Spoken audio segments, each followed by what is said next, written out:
The world is online now. We work, play, communicate, and experience entertainment through the internet, through digital means. The modern workplace is now significantly and increasingly digital. Zoom is a fixture, a program so ubiquitous that it's become a verb, just like Google. Everyone knows how to Zoom. My grandfather knows how to Zoom. It's being used in classrooms, workplaces, and pretty much everywhere else. In my workplace, and doubtless in many others, Zoom remains in use even though we're all in the same building and COVID-19 mitigations have fallen away. Zoom has revolutionized the way teams communicate. This is in part a result of the ease of the application and features like screen share. Other programs and applications are cropping up all about promoting communication in the workplace. Slack and Microsoft Teams are increasingly popular. Even Discord, an app not designed for workplace communication, is being used in this way. Actually, even Zoom itself is adding messaging functionality. Work from home as a permanent option is exploding in the United States and around the world. A study conducted by Ladders, reported on by Forbes, suggested that 25% of all professional jobs in North America will be permanently working from home by the end of 2022. Dr. Barbara Harville, a professor of communications at the University of Alaska Anchorage, spoke to me about the trends and the importance of online connectivity to the contemporary workplace. She discussed the way that digital communication platforms have increased the convenience of workplace communication, even potentially making many coworkers more familiar with one another. But she was concerned that something might be lost by not existing together in a physical space. In Zoom meetings, a lot of nonverbal communication is imperceptible. Despite that reservation, Dr. Harville agreed that in the contemporary workplace, no professional can succeed in all things without some kind of internet access. Part of this is the rise and normalization of work-from-home options, but even people who go into work still use and need the internet to communicate, interact, and complete tasks. Dr. Harville hopes that as work from home and digital tools become more common and widespread, companies will work to improve the way these tools can convey the nuances of communication, overcoming their current flaws. In the contemporary workplace, working from home and being connected are important. Having access to quality network infrastructure is key to this. In Soldotna, Alaska, which I'd consider one of the more urban areas in the state, a high school teacher was exposed to COVID-19 and instructed to work from home. She was to take on distance learning, teaching her classes via Zoom. She does not have access to quality internet at her home. She had to drive to the school and sit in the parking lot teaching class from her laptop, wasting gas to keep warm in the middle of winter, and without any access to a restroom. Quality internet is necessary for video conferencing, screen sharing, uploading and downloading files, and even running more familiar services like email. Professionals need to have access to these tools. Similarly to the workplace, modern entertainment is digital. Streaming is everything. This is how television and cinema are gonna be delivered for the foreseeable future. As more and more people cut cable, countless streaming services are jumping in for those subscription dollars. And the business model's working. People love binging shows, catching the latest movie releases from their couch, and being part of the zeitgeist.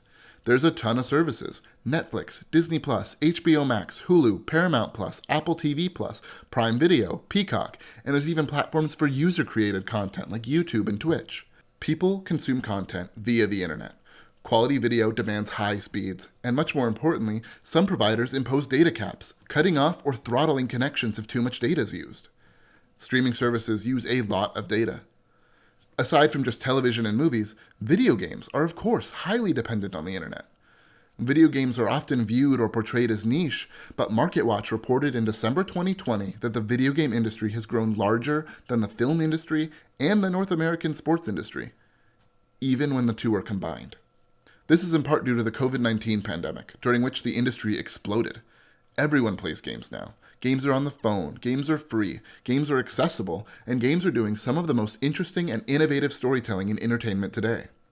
Internet's necessary to connect with other players, download updates, and even download games. Games are increasingly not being played using discs or cartridges. Digital download sales represent about half of all game sales today, and that number is expected to rise rapidly, as reported by IGN. PlayStation and Xbox have both released versions of their current consoles that don't even have disk drives. It's a digital future. Downloading games, similarly to streaming video, takes a lot of data.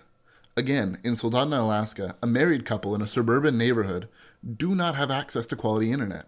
They use a mobile hotspot on their phone to do work and to connect. When Elden Ring, their favorite video game, released a big update on March 2nd, 2022, they used all their month's data downloading that patch.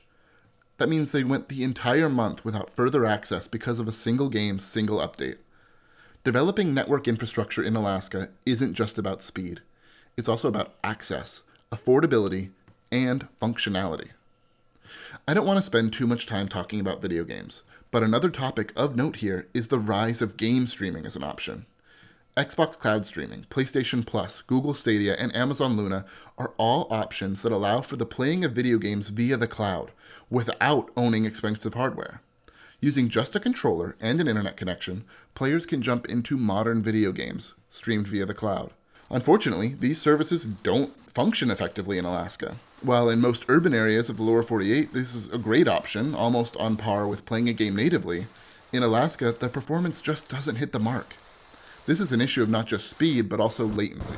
It takes time to move data from a device to a server and then to receive a response. This can be an issue in Alaska where, for most services, those servers are pretty far away. This whole service as a concept currently doesn't work well in Alaska. I think it's a bellwether for a potential greater issue. I think if you asked most people how well their internet works, they wouldn't complain. Netflix doesn't buffer anymore, so it works plenty well enough. But new developments, new ideas, and new technology are coming around all the time. What if Alaska isn't ready to receive them? While many areas across the U.S. have been upgraded to high-speed internet, there are still pockets that are in a broadband desert, and that includes many rural Alaska communities. The point of this entire piece is to describe how internet access is important and necessary for everyone in Alaska. It could certainly be argued that people don't need to catch the newest episode of The Mandalorian or squat up with their friends on the island of Fortnite, but entertainment and connectivity are tremendously important as part of our routine lives. This extends beyond entertainment to ideas like social media. Certainly, it's well documented that social media is fundamentally flawed and it has the potential to cause harm. But I think that especially in Alaska, where so many are isolated and communities are spread out, it's an important source of connection and communication. All of this is to say that the entire modern world is digital. Internet connectivity joins workplaces, joins friends, families, and communities. Unfortunately, not everyone in Alaska has access. Problematically, a task force assigned by Alaska Governor Mike Dunleavy, aptly named the Governor's Task Force on Broadband, wasn't even able to accurately assess who does and doesn't have access to quality connection. The areas lacking the most are the rural communities far from urban centers in the state. These people are disconnected by infrastructure and access just as much as by the physical distance. Alaska is committing to improve the situation. I already mentioned the task force. There's also significant money coming into the state as part of the Build Back Better Act, but there's a real significant need to increase our understanding of the importance of developing network infrastructure in the state. Every Alaskan should have access to fast, affordable internet that allows them unfettered access to the connected world that we live in. There's a considerable history of internet access being viewed as something of a luxury. As I already mentioned, no one will be truly harmed by being unable to log on to social media, by missing out on the biggest new movie, or by sitting out of a meeting. But whatever your thoughts on the topic, the ubiquity of online life is undeniable. Maybe some of us could use a little more time outside touching grass, and it's important to educate and promote balance. But in the contemporary workplace, society, and culture, internet access is far from a luxury. It's a utility, on par with electricity or heat.